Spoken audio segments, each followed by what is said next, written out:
Les chercheurs en communication, les premiers finalement ont apparu dans deux secteurs de recherche. Un, c'est en anthropologie, puis l'autre en psychiatrie.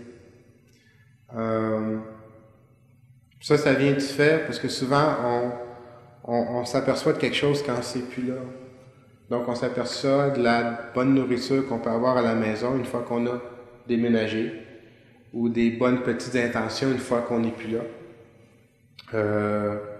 Ou comme on voit dans les films, ben on s'aperçoit qu'il n'y a plus d'air à respirer quand les voleurs ont retiré l'air du coffre-fort puis que le monde s'étouffe. Donc, je sais pas pourquoi, mais on a l'habitude de remarquer quelque chose quand elle n'est plus là. Puis quand c'est là, ben on ne le remarque pas. On est fait de même. Donc, l'anthropologie, eux autres, c'est l'étude d'aller dans des cultures différentes. Donc, par leur périmètre, par leur champ d'études, eux autres, en partant, ils vont étudier qu'est-ce qui est différent d'eux autres. Puis en même temps, en psychiatrie, ben eux autres, c'est la même chose. Mais eux autres, c'est déjà comme trop tard.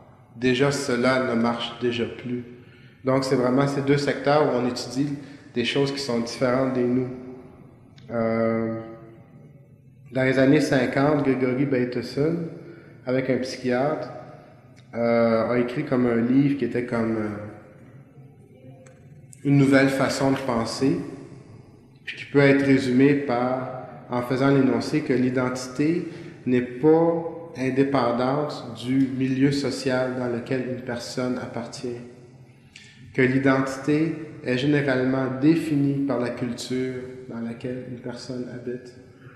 Donc là, le concept d'identité n'était plus comme un domaine privé où chacun était dépendant, c'est que là, on commence à parler du matrix social, du contexte social, puis en même temps de culture, comme ce qui te donne ton identité. En psychiatrie, un autre exemple, c'est où on parle de la relation entre l'environnement et la personne. Il donne l'exemple de, à un moment donné, dans une salle d'urgence, il y a un homme qui arrive inconscient. Bon, on ne sait pas d'où c'est qu'il vient, mais qu'est-ce que c'est qu'on l'a retrouvé inconscient? On lui passe une batterie de tests, on ne trouve aucune maladie, il n'y a rien qui fait du sens. Donc, c'est vraiment un objet de mystère.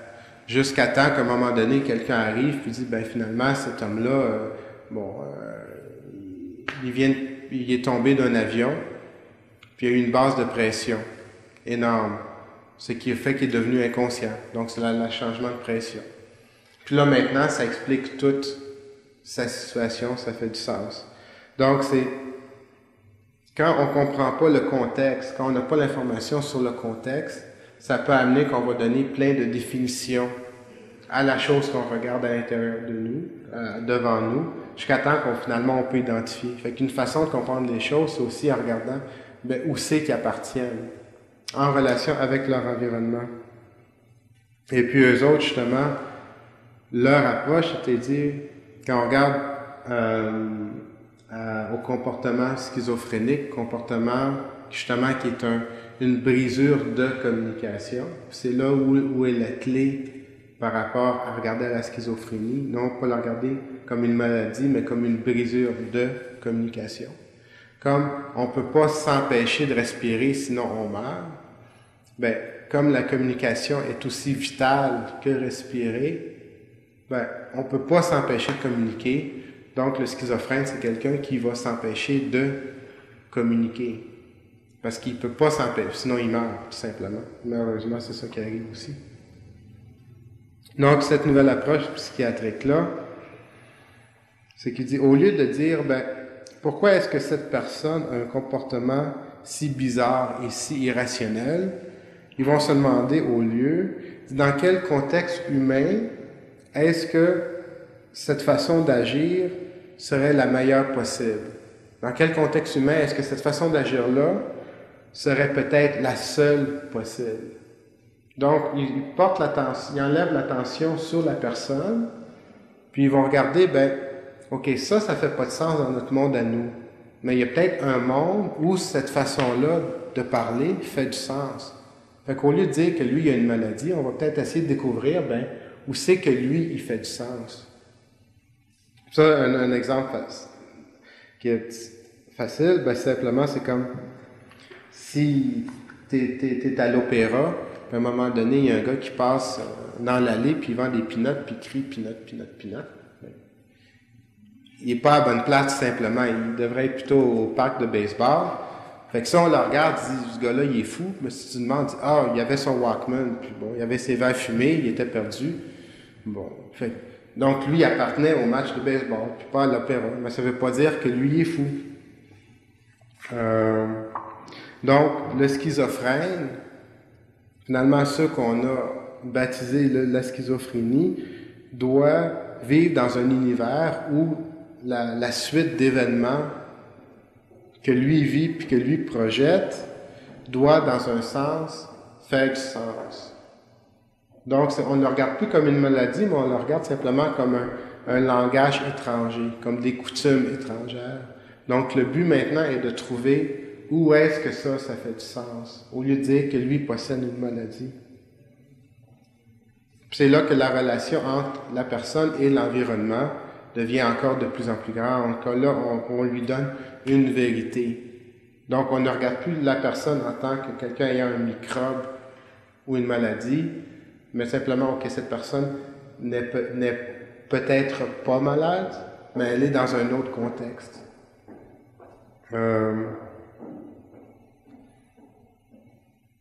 Fait que, déjà, on a étudié le contexte, mais une des complications avec le contexte, l'environnement dans lequel on marche, puis on mange, puis on dort, c'est qu'il y a d'autres personnes dedans.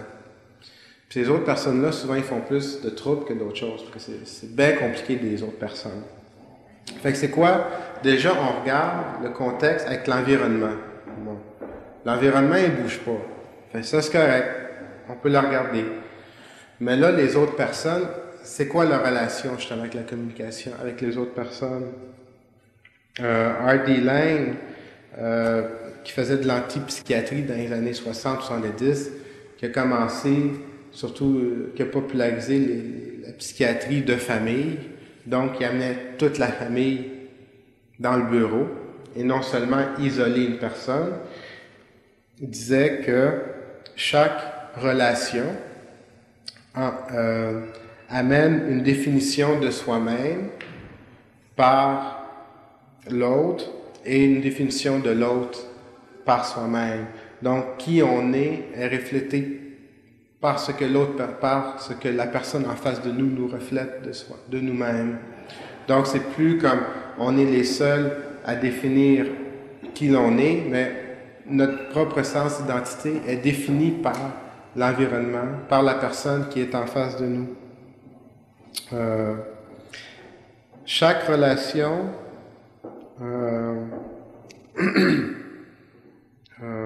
amène une définition de soi-même par l'autre et de l'autre par soi-même. Et puis il va plus loin qui dit que le rêve de la famille parfaite, dans un sens, c'est un rêve de changer les autres qui nous miroitent la définition que nous, on veut avoir de soi-même pour que l'identité que nous, on veut avoir de soi-même nous soit miroitée dans les autres.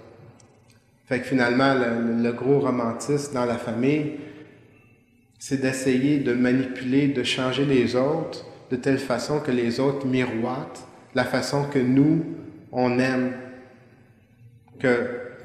penser que l'on est.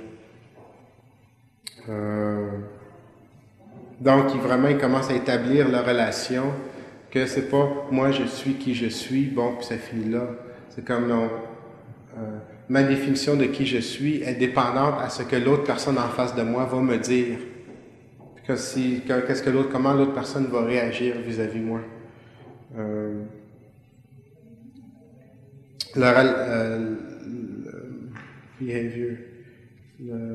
Les attitudes, les comportements de chaque individu dans la famille est relié et dépendante au comportement des gens qui sont là. Chaque comportement est une communication, donc influencé par l'autre.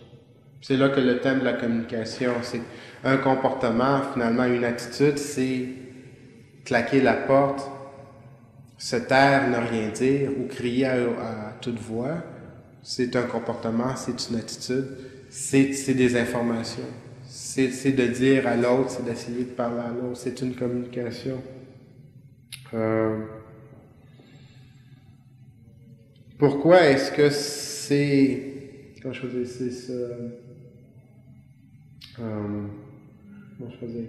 Comment est-ce que l'on communique primordialement ici, comme si je venais d'une autre planète? Ça se donne que c'est par le langage, parler et écrit. Ça aurait pu être autrement. Des cultures plus anciennes, c'est olfactique. Mais même ça, en Suisse, à travers les montagnes, il y a le langage sifflé qui permet de quelqu'un d'une montagne à parler à quelqu'un à une autre montagne. Ah, il y a les tam-tams. Oui, les signaux de fumée. Donc, d'où ça vient, ça, encore, je peux pas le dire. Mais qu'est-ce qui prime le plus dans notre société, c'est le langage parlé et le langage écrit. Ça, c'est comme on n'a pas le choix. Fait que si la communication est basée sur ça, ben c'est normal que la première chose qu'on peut remarquer de quelqu'un qui ne peut pas communiquer, c'est une brisure de langage. Donc, si on parlait, je sais pas, si on parlait avec les orteils, je suis sûr que le schizophrène, ce serait le premier à bouger les orteils tout bizarres. Pour pas qu'on le comprenne. Puis, si on parlait avec les cheveux, ben le schizophrène, ce serait peut-être celui qui s'arracherait les cheveux ou qui les mettrait plein de couleurs différentes. Donc, c'est pas un hasard que la première chose qu'on remarque du schizophrène, c'est le langage. Donc, c'est pas que c'est conscient, mais justement, c'est que ça a une fonction en soi. Ça a la fonction de protéger, justement. Parce que comme on ne peut pas ne pas communiquer, puis que le langage écrit et parlé est l'outil qu'on a inventé, ben le schizophrène, lui, s'il ne veut pas communiquer, il va transformer son langage de façon à ce que ça ne communique pas. Donc, c'est pas un accident que c'est le langage. C'est vraiment, c'est parce que c'est comme ça qu'on communique.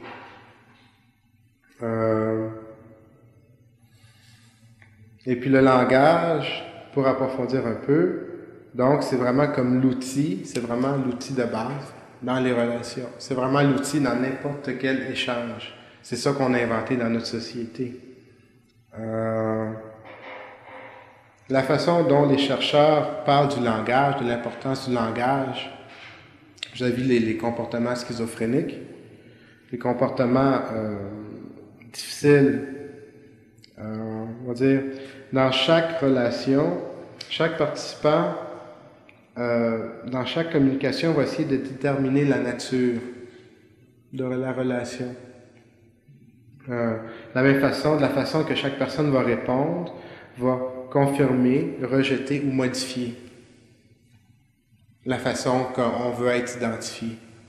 Exemple très simple, si tu rencontres quelqu'un puis tu dis tu ou tu dis vous, en partant, tu établis tout de suite une relation sociale. Donc, c'est juste deux petits mots, mais le petit mot est là pour définir tout le comportement qui va suivre par après. Puis la personne peut dire non, non, non, tutoyez-moi. Ou la personne peut vous regarder puis peut vous dire un gros vous pour établir que non, non, c'est pas comme ça qu'on va parler ici. Fait que chaque fois qu'on parle, ben on essaye on établit constamment quel genre de relation qu'on va avoir, autant en le donnant, puis autant en répondant à la personne. Cette fonction de la communication, qui est la définition, qui donc est encore plus profondément définie en un autre chercheur qui parle de object seeking, donc la recherche de l'objet. Il écrit une des fonctions du langage, à part simplement le passage d'informations, est d'établir un contact avec une autre personne. On appelle ça la recherche de l'objet, la recherche de l'autre finalement. Donc ça, c'est un but. Donc le langage n'est pas seulement l'information. Même qu'il y a un rechercheur qui, lui, coupe carrément toute communication en deux. Qui va parler du rapport et du commandement, si je peux dire. Le rapport, c'est qu'est-ce qui amène l'information, tout simplement. Donc, le côté informatif. Puis le commandement, ben, c'est comment réagir ou comment être, comment réagir vis-à-vis. Un exemple de tout ça, justement, c'est qu'est-ce qu'on appelle comment on appelle ça? Parler de la pluie et du beau temps quand tu attends l'autobus. Je suis sûr qu'on n'est pas en train vraiment de discuter au point de vue météorologique, puis la forme des nuages, puis la basse puis la haute pression. Mais on est dans un contact social. Si on est trop proche, ben à un moment donné, ben on est peut-être obligé de passer une conversation pour se sentir à l'aise. Ou qu'est-ce que les papas ou les mamans font souvent, mais surtout les mamans, qui vont dire, surtout s'ils sont assis à côté de vous, quand vous conduisez, ils disent, ben, attention, il y a une lumière, là, ou conduis pas trop vite, là, ou si vous conduisez pas, quand vous partez de chez vous, ben, habille-toi chaudement, là, fais attention à toi, là, comme si on allait sortir tout nu dans la neige, chose de même. Parce que finalement, ça, c'est une façon que la maman ou cette personne-là rétablit le rôle. Je suis la mère, tu es mon fils. Donc, c'est toutes des petites phrases où finalement, ben, je veux dire, on va pas prendre sérieusement, ben, habille-toi chaudement. Là. Je veux dire, c'est comme, on va pas répondre. On sait que c'est maman qui dit ça. Mais finalement, cette phrase-là n'est pas anodine. C'est une phrase qui est là pour réétablir. C'est là qu'on voit que plus comment je faisais plus la séparation, c'est comme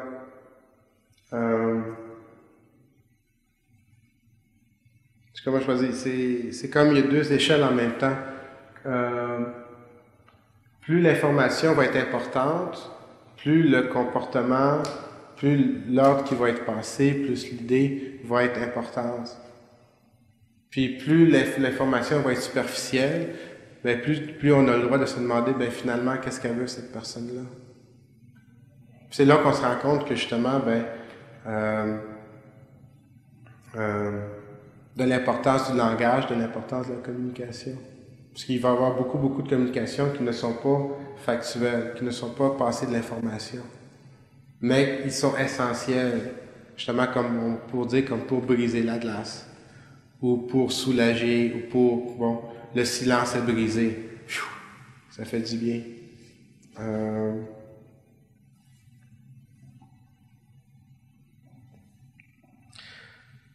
Donc, c'est par rapport, donc, maintenant que le langage, qu'on parle de langage, qui est un outil qui est vraiment essentiel, quand on parle de la personne qui est schizophrénique, ils vont considérer le langage comme que ce n'est pas nécessairement la manifestation d'un esprit qui est dérangé, mais que c'est peut-être la seule façon que la personne a trouvé à réagir. Donc, comme il a compris l'importance du langage, un langage qui va être dysfonctionnel, donc d'ailleurs c'est un mot qu'ils ont commencé à utiliser, donc on ne va pas chercher une maladie, mais on va simplement dire, c'est dysfonctionnel. Ça ne remplit pas les fonctions. pour lesquels ça a été créé. Une autre façon que Lang en parlait, il dit que s'il y a un homme qui est sur une corde de raide, et puis, mon Dieu, qui est sur un unicycle, avec une main sur le siège, puis qui jongle comme ça, avec les pattes en l'air, ben, ça ne veut pas dire qu'il n'est pas capable de marcher sur ses deux pieds. Ça veut simplement dire que là, il est en haut, puis il est en train de faire son show. Donc, c'est considérer un peu le schizophrène comme ça aussi. Schizophrène, c'est quelqu'un qui est comme, il est pour survivre, il a été obligé de se monter en haut sur la corde, de se mettre sur l'unicycle, de tout ça, puis il a les pattes en l'air. Mais ça veut pas dire justement qu'il n'est pas capable de marcher. Ça veut dire qu'il y a des raisons, il y a des façons, des choses qui ont fait qu'ils l'ont monté jusque-là. Fait que la raison, c'est de savoir, ben, pourquoi est-ce qu'il est monté là, justement? C'est quoi le contexte? C'est quoi la situation qui a fait que lui est obligé de se comporter comme ça? Donc, c'est pas qu'il possède une maladie, mais c'est plutôt dire, cette personne-là est très rationnelle. Elle n'a aucun déficit, mais elle parle un langage. Donc, il suffit de déchiffrer tout simplement le langage qu'il parle. Mais en même temps, ben, si c'est si rationnel que ça, si c'est simple que ça, ben, pourquoi est-ce que c'est difficile de ramener dans une conversation qui communique bien? Pourquoi c'est si difficile de les ramener en bas? Ben, parce que, principalement, c'est qu'il est pris dans un, je sais pas comment ça en français, un catch-22. Une situation sans issue. C'est un Catch-22, c'est le titre d'un livre qui a été tourné un film. C'est une situation, tu peux aller ni à gauche, ni à droite. C'est comme un cercle vicieux duquel tu peux jamais sortir.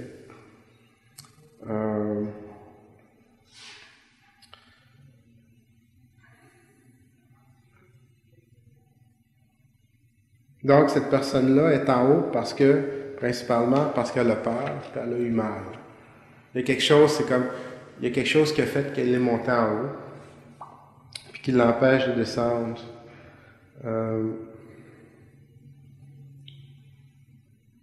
Donc, il va briser en partant la communication, le langage. Mais pourquoi est-ce qu'il brise la communication? C'est parce que, on ne peut pas ne pas communiquer. Donc, en partant, cette personne-là est prise parce que elle ne peut pas ne pas communiquer. Puis en même temps, quand on disait que la signification est l'utilisation, ou la signification est la fonction, ça veut dire que, comme disait Lang, c'est que l'action peut être définie par qu'est-ce qu'on peut voir d'elle. Donc, qu'est-ce qu'on fait va définir qu'est-ce qu'on est. Qu'est-ce qu'on fait va définir qu'est-ce qu'on pense, finalement. La façon qu'on agit va simplement refléter qu'est-ce qu'il y a à l'intérieur de nous. Mais la personne schizophrénique ne peut jamais être qu'est-ce qui peut être dit d'elle. Parce que cette personne-là, il faut toujours qu'elle soit élusive. Il ne faut pas qu'on puisse la comprendre. Parce que si cette personne-là était de la façon qu'elle est agie, ben dans ce cas-là, elle serait sans défense. Puis n'importe qui pourrait l'attaquer, finalement. C'est ce que cette personne-là perçoit. Parce comme on ne peut pas ne pas communiquer, puis que la façon qu'on agit reflète qui nous sommes, ben cette personne-là est obligée d'agir d'une façon qui ne fera pas de sens. Parce qu'elle n'a pas de choix. Parce que si elle agit de la façon qu'elle se sent, mais dans ce cas-là, n'importe qui peut profiter de son état. Elle n'a plus de protection. Le problème avec ça c'est très logique. Fait qu'on peut dire, oui, bon, on a juste à rassurer cette personne-là, puis il n'y aura plus de problème avec ça. Mais justement, c'est qu'une personne qui est prise dans cette situation-là ne peut pas être consciente qu'elle est en train de faire ça. Parce que si elle était consciente qu'elle était en train de faire semblant, ben elle ne pourrait plus le faire. Donc, il faut que cette personne-là brise la communication Et puis, à un autre niveau, il faut qu'elle brise la communication à l'intérieur d'elle-même, qu'elle est en train de faire semblant de ne pas communiquer. Donc, la personne elle-même ne peut pas se dire qu'elle fait semblant. C'est là qu'est la difficulté, parce qu'elle est... Donc, c'est rationnel, mais c'est rationnel à un point où cela ne peut pas être perçu. Donc, la réalité de sa situation ne peut pas être perçue. Puis finalement, pourquoi est-ce que cette personne-là, c'est quoi les raisons finalement? C'est quoi les contextes sociaux qui peuvent pousser à quelqu'un à monter dans un arbre puis à oublier?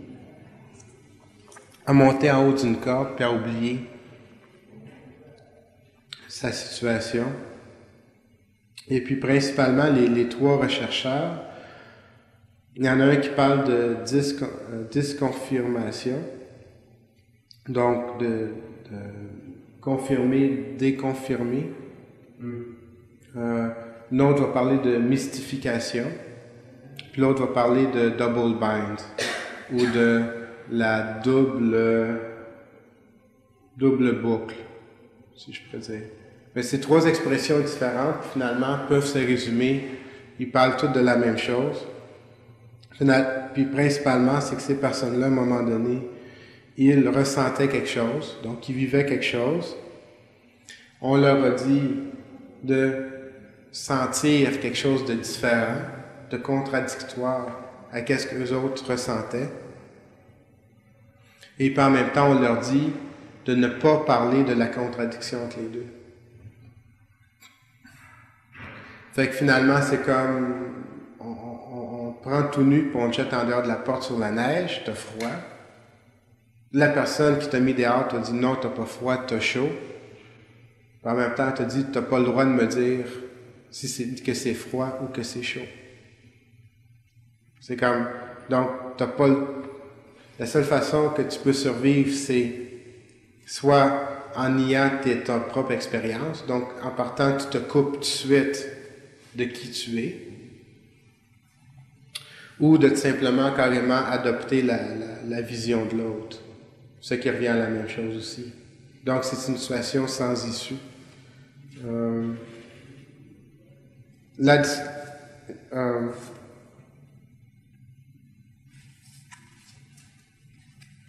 Pour en parler plus profondément, par exemple, il parle de le père alcoolique. Donc, l'enfant qui se fait punir ou se fait battre parce qu'il dit, son père est alcoolique. Donc, il le perçoit comme méchant, comme mauvais. Et puis, si jamais il dit que son père est mauvais, il se fait battre. Parce qu'il n'a pas le droit de le dire, tout simplement. Puis en même temps, cette personne-là peut demander que l'enfant dise qu'il est gentil. Donc, non seulement il nie la propre perception, mais en plus, il va imposer une autre perception qui est doublement fausse. Puis donc, l'enfant n'a pas le droit de parler. Donc, l'enfant est obligé de vivre avec cette contradiction à l'intérieur d'elle. Ou des commentaires comme j'entends qu'est-ce que tu me dis, mais je sais que c'est pas qu'est-ce que toi tu penses vraiment en réalité. Donc ça, se faire répéter ça constamment, que je t'entends, mais finalement je sais que c'est pas ça que tu veux dire. Je sais que c'est d'autres choses que tu penses. Ou les doubles standards, genre fais ce que je te dis, mais fais pas ce que moi j'aimerais que tu fasses. C'est comme fais ça là, mais même si nous autres on le fait là, toi il faut que tu le fasses, nous autres on le fait pas.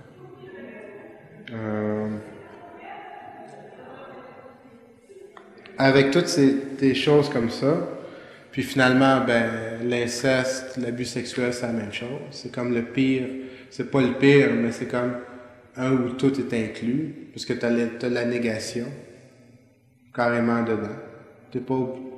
C'est quelque chose qui t'attaque physiquement, qui attaque comment je peux dire, non seulement intellectuellement puis perception, mais qui est agressif contre nos propres sensoriels, le propre sensoriel. Donc, il faut le nier. Donc, c'est nier des émotions qui sont très fortes, qui sont très intenses. Donc, qu'est-ce qui arrive, c'est qu'en grandissant dans une atmosphère comme ça, ben, tu deviens très confus par rapport à ton identité, à qui tu es, parce que constamment, on nie les expériences intérieures. Donc, la réalité n'émane plus de nos propres expériences, parce que c'est nié constamment. La réalité nous est dictée par ce qui est de l'extérieur, puis ton expérience personnelle, elle est tout simplement niée ou disconnectée. Puis ça, finalement, qu'est-ce que ça veut dire? Ben, ça veut dire que tu n'existes pas. Parce que toute perception qui vient de toi n'existe pas, finalement. Dans ces groupes de famille, de thérapie, Laing a remarqué que quand il mettait les parents ensemble avec le patient identifié, souvent les parents étaient juges de qu'est-ce que le patient vivait, reconnaissait, qu'est-ce que le patient voulait vraiment, qu'est-ce que le patient pensait vraiment, qu'est-ce qui était pour son bien, qu'est-ce qui était une amélioration, qu'est-ce qui était un appauvrissement, ou aussi de qu'est-ce qui était possible, ou de qu'est-ce qui était impossible. En même temps, un parent pouvait invalider, détruire qu'est-ce qu'un patient disait en disant, ben, elle veut pas vraiment dire qu'est-ce qu'elle dit maintenant. C'est pas ça vraiment qu'elle veut dire. Ou un autre, ça. Elle dit ça seulement parce qu'elle est malade. Ou elle peut pas se souvenir ou savoir vraiment comment c'était ou comment on se sentait. Ou elle n'est pas justifiée à dire des affaires de même. Fait qu'on peut imaginer quand un enfant grandit constamment dans des choses où tout est dicté pour cette personne-là, ben cette personne-là ne peut plus vraiment savoir qu'est-ce qui est vrai, qu'est-ce qui est pas vrai, qu'est-ce qui est ses sentiments, qu'est-ce qui est vrai, qu'est-ce qui est pas vrai. Elle peut pas avoir une perspective consistante, elle peut pas avoir une vision consistante de sa relation avec elle-même ou avec les autres, ou des autres avec les autres, ou des autres vis-à-vis elle-même, parce que chacun change son jeu selon leurs besoins à eux et non selon les sentiments à elle. Finalement, en regardant les interactions comme source principale, finalement, ça se résume que les personnes n'ont pas le droit d'exprimer leur perception, simplement, leur expérience. Ils n'ont pas le droit d'exprimer leurs émotions. Donc, tout ce qui vient de l'intérieur était carrément nié. Puis en même temps, il n'y avait pas le droit de dire que tout ce qui venait de l'intérieur était nié aussi. Puis c'est là la boucle où on ne peut pas sortir. Parce que non seulement tu te sens mal, mais en plus tu n'as pas le droit de le dire que tu te sens mal. Puis il faut que tu fasses semblant que tout va bien.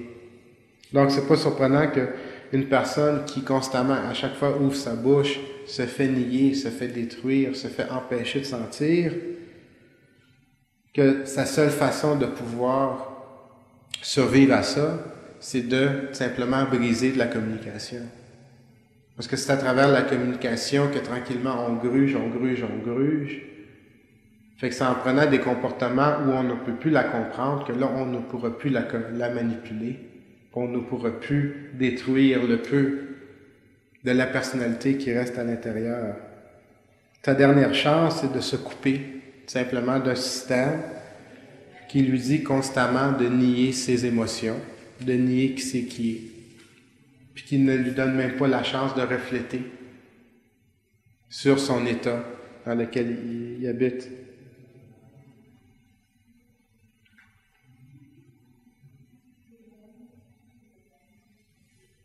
Puis une dernière avantage ou interprétation des... Justement, quand on regarde les interactions, quand on regarde la communication, c'est que la communication, c'est quelque chose qui se passe dans le présent. Donc, la thérapie de groupe, la thérapie de famille, qu'est-ce qu'on regarde? Si on ne regarde pas vraiment le passé, mais on regarde est-ce que la personne respecte l'autre personne, est-ce que la personne écoute l'autre personne, est-ce que la personne est capable d'exprimer ses propres émotions, est-ce que la personne est respectée quand elle dit ses propres émotions. Donc, l'approche interactive, les théories interactives d'interaction, finalement, changent le focus. Au lieu de découvrir, un traumatisme du passé, quelque chose de même, c'est qu'ils vont regarder dans le présent, est-ce que la personne est capable de s'exprimer, puis est-ce que la personne est en conflit avec les personnes dans son environnement, est-ce qu'elle est respectée ou non. Puis c'est à partir de là qu'on peut voir les comportements qu'elle a appris, puis les comportements qui sont possibles d'être changés. Donc c'est une approche qui, au lieu de travailler sur l'origine d'un traumatisme, on va simplement regarder sur le système qui perpétue constamment le fait que quelqu'un ne peut parler ou ne peut pas parler. Dans une théorie des systèmes, dans ce cas-là, il n'y a plus de cause et effet. Ça n'a plus vraiment d'importance de savoir quand est-ce ce comportement-là a commencé. Parce que qu'est-ce qui est important, c'est de savoir pourquoi est-ce que ça se continue. Puis le pourquoi de ça, c'est dans le présent que ça se passe. La façon que la personne s'exprime, la façon que la personne prend ses libertés ou enlève ses libertés. Donc, d'étudier la communication, d'étudier la façon qu'une personne peut s'exprimer, d'étudier si une personne peut sortir qu'est-ce qu'il y a à l'intérieur vers l'extérieur, et inversement, comment les informations de l'extérieur sont traitées vers l'intérieur, permet de régler, permet de rétablir une communication qui va être saine, permet de rétablir une communication qui a été obligée d'être coupée, justement, par le défaut qu'il y a eu à un moment donné. L'important de tout ça, c'est que si on revient à ma corde, puis que tu as les deux bouts, puis que justement que la communication, c'est ça qui permet justement le tout de fonctionner. C'est ça qui permet la coordination de tous les éléments. Puis justement, c'est en étudiant où cela ne marche pas, ça a été finalement les personnes qui ont été classifiées de malades mentaux, qui au lieu de regarder comme étant un malaise ou une dysfonction de communication, la communauté rationnelle, scientifique, a pris une approche de couper tout en morceaux puis de dire que c'était des maladies. C'est une approche qui ne nous a pas aidés spécialement. L'approche rationnelle, si on regarde au point de vue des siècles, nous a amené des avancements scientifiques, mais en même temps, nous a amené aussi à amener la pollution, le déclin de la planète, puis en même temps la guerre nucléaire, puis les déchets atomiques. Donc ce côté-là nous a pas vraiment aidés. Puis le côté spirituel, il y a la Charte des droits humains, qui au cours des siècles, ça a avancé, mais encore hier, il y avait Israël, une ambassade juive qui s'est faite sauter quelque part en Turquie ou je sais pas où. Mais finalement, c'est qu'il y a encore des guerres sur la planète, puis il y a encore des guerres religieuses qui sont simplement basées sur des différences spirituelles. Donc autant on a avancé au point de vue rationnel, au point de vue logique, au point de vue maladie, technologie, mais ça nous a amené plutôt au bord de la guerre, la fin de la vie humaine, dans un sens. Ça nous amène proche de ça. Autant que la vie spirituelle, autant qu'il y a du monde qui se force les méninges pour penser, il y a encore des guerres, puis il y a encore des choses comme Ceausescu, puis il y a encore la Chine qui est prise sous des dogmes, puis tout ça. La différence aujourd'hui, c'est que ces guerres-là, maintenant, ont des armes. Donc, finalement, la seule façon que les deux ont pu fonctionner, c'est par l'autodestruction, au lieu de trouver une certaine harmonie. C'est pour ça que moi, je trouve important aujourd'hui de parler de communication, parler que finalement, c'est la relation entre les deux, que c'est le côté communication, le côté pas nécessairement spirituel, mais que c'est le temps qu'on commence à regarder à la relation entre les choses, et non seulement les choses en soi. Pas qu'on cherche des maladies, mais qu'on cherche simplement des relations entre les choses.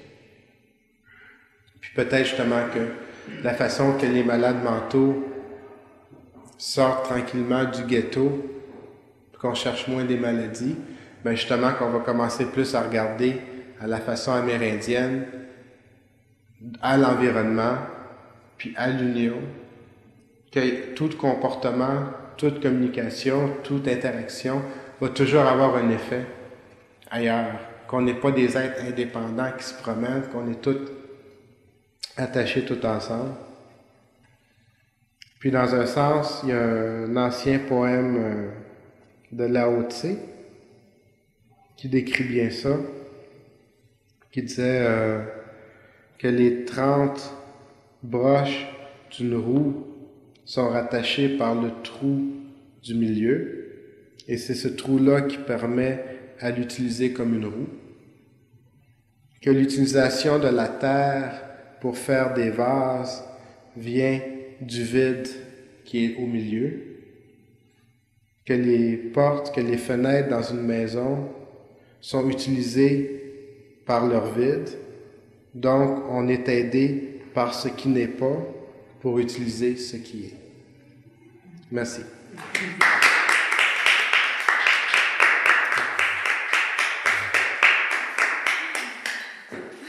Merci de cette conférence.